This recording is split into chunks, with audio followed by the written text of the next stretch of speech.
What's practice been like getting ready for this bowl game? We've been hearing that things are clicking in the passing game. How would you describe it?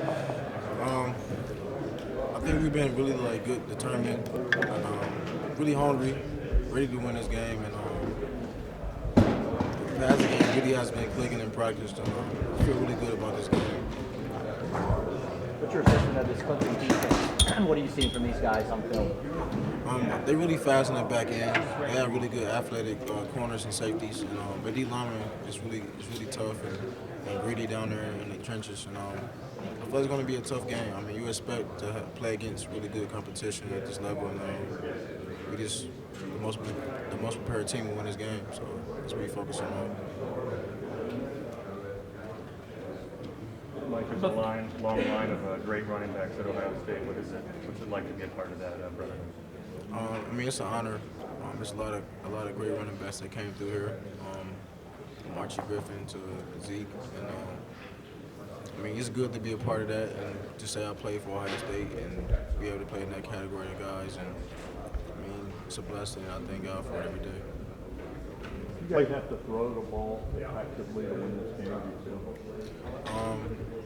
Really don't know right now, but I feel like if we run the ball really good, we can win this game.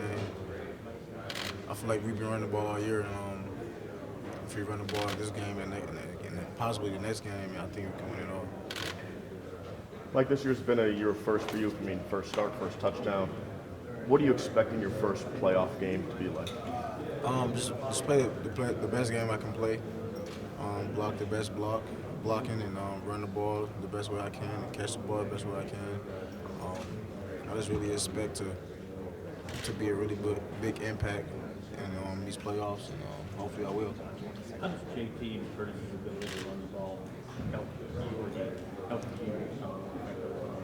Yeah, when defense is key on different guys, they open up different ways for other guys, and I feel like JT being a threat and Curtis being a threat to our offense, they open up things for me, and I open up things for Curtis, and I open up things for JT, and JT open up things for Curtis. Like, we all work together, and I feel like us three together is really hard to stop. How would you describe JT's leadership style? JT is probably one of the best leaders on the team. He's so poised when it comes to tough situations, and he knows how to handle tough situations. And I feel like when things not going well, he's really calm and just know how to handle different things. And they rub off on different guys on the team. And I feel like it helped us a lot this year. It's so much history of Ohio State football, the national championships, and what would it mean to join this group, make it run to the national championship, to actually join the group of national champions? It's an honor. Like I said, a lot of people didn't really think we was going to be that good. Well, be here this year because how young we were, and I knew it the whole time how talented we were. And all we had to do was just work hard and listen to the coaches and follow the game plans. And we did a good job of that this year. Now we have a lot of work to do still. And I feel like if we continue to do that and be the team that I know we could be, good things will happen. So is it kind of a special group of guys being so young and making a run at it, or is youth maybe overrated in college football? What's your perspective on youth? I feel like it's a special group. We've been through a lot of things, especially not playing last year and going through a lot of tough times. And I feel like we all came through the adversity as young players and waited our turn, and it's paying off right now.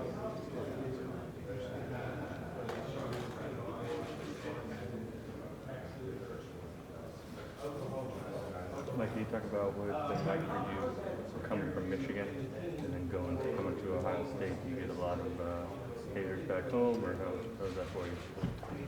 Yeah, it's a lot of like you said, haters back home. I wouldn't say haters. I would say more of supporters, but don't like the team I'm at. If that makes sense. But I picked Ohio State because I felt like it was the best fit for me at the time, and I think it still is because I have a lot of success here, and I'm playing for college football playoff, and It's a great university. I'm surrounded by really good teammates and coaches. It's a good feeling. Does being here validate you picking Ohio State over Michigan? It does at some point. I came here to win a national championship, and I have a chance right now, and I'm trying to do everything I can to make that happen. Is experience overrated? No, I wouldn't say that. I feel like me playing against Bowling Green my first game and me playing against Michigan is totally different just because of experience. I'm more poised and I know what to expect on a college level now than Bowling Green. I didn't really know what to expect. I was just out there just running around. And I think experience is really a big factor of maturity.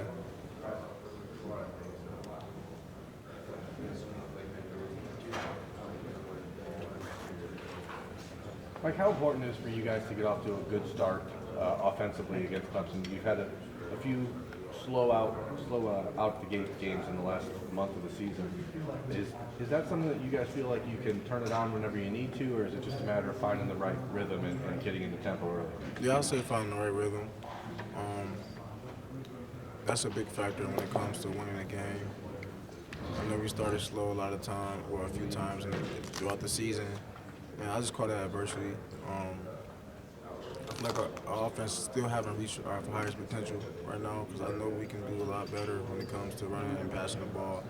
But at this level, you expect to play against really good competition, so I'm not going to say it's going to be easy. But I can say we work really hard to execute these plays, and hopefully it works.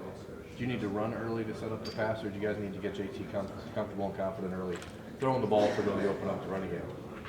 No, I think they both help each other. Whether we start with passing, it's going to help the run, or if we start with running, it's going to help the pass. I feel like either way, as long as that win comes, that's all I really care about. You're in some pretty heady company as a 1,000-yard freshman at Ohio State. Your thoughts on that, what you were able to accomplish this year? I mean, it's a blessing to be in that category with those backs. It was a goal that I set at the beginning of the year, and Coach and Pat and Billy did a good job of leading me there, and I appreciate it. You're a redshirt freshman. How difficult was it to sit and watch last season? It was really difficult, knowing that I could have played and knowing that I did a really good job during the fall camp. And I mean, it was tough to sit out and watch guys like Zeke and JT and Cardell and Braxton play like that. And I feel like it was good and bad for me. I mean, I know I was hurt at a point in time. But sitting there watching those guys play, I learned a lot from the guys. So, I mean, it happens good and bad. I think long-term it made you a better player, or if you could go back and change it and play some of those downs late in the year when you guys were ahead, that might have made you a better player this year, early, even. I never really thought about that. But I would say it made me a better player by just waiting and being patient, help my patience, and it made me more hungry for the offseason. And I feel like I worked hard because I didn't play. So, I mean, I was better not playing, in my opinion. As a team, not getting to the playoff last year, do you feel that made the team hungrier this year? Yes, and I feel like us being young made us more hungry because, like I said, we didn't know what to expect. I mean, we knew we had talent, but we really didn't know how good we was going to play. And I feel like working hard helped that. Was there some intangible, maybe that last year's team was missing, that this year's team has? I mean, nobody would argue the talent on last year's team because of all the guys that went to the NFL, but sometimes a team wins before it's supposed to, like the 2014 team wasn't supposed to win the playoff. 2015 was supposed to be the year. This year wasn't supposed to be your year. It might be your year. I'll say being hungry takes into place. When you have a lot of big-time guys, sometimes they get in the way of the task. Some guys getting ready for the NFL. Some guys don't work as hard. Or you may have too many talents and don't know how to use it at certain times. And I feel like it's a little more distraction than it is with you have a whole bunch of young guys that's just hungry. So I feel like young guys that are hungry are better than, not better, but like it's more of a chance to win a game than talented guys that's not really as focused. You watched Zeke closely this year. Yeah, I did actually. You interact with him at all? You guys Yeah. text back and forth, talk Yeah, back and forth? yeah, I talked to him a lot. He's really done a great player. On and off the football field, and I'm proud of him. Thanks, Mike. Mike, you guys have a lot of guys this year that could potentially be talking about taking that leap to the NFL as well. How have you avoided the distractions that happened last year with this group? Is it just a different mindset? Yeah, I feel like it's a different mindset because the guys that are leaving or thinking about leaving was our leaders, and I feel like they do a good job of keeping that out of the picture right now. And because if we lose our leaders, it's bad for us. So I feel like they do a good job of keeping their head on straight and not thinking about that right now. Thinking about these 2 wins that we're trying to get. Have you talked to Barry Sanders lately? No, not lately. Mike, if you could boil down to one thought in your mind every time you touch the ball, what's the thought? I just think about it as don't get tackled, play mean, play hard, and things work out for you. That's really my mindset. I mean, I do think about my assignment and where I gotta go, but you gotta just have that savage mode in you, and I feel like I had that every time I touch the ball. Curtis said that he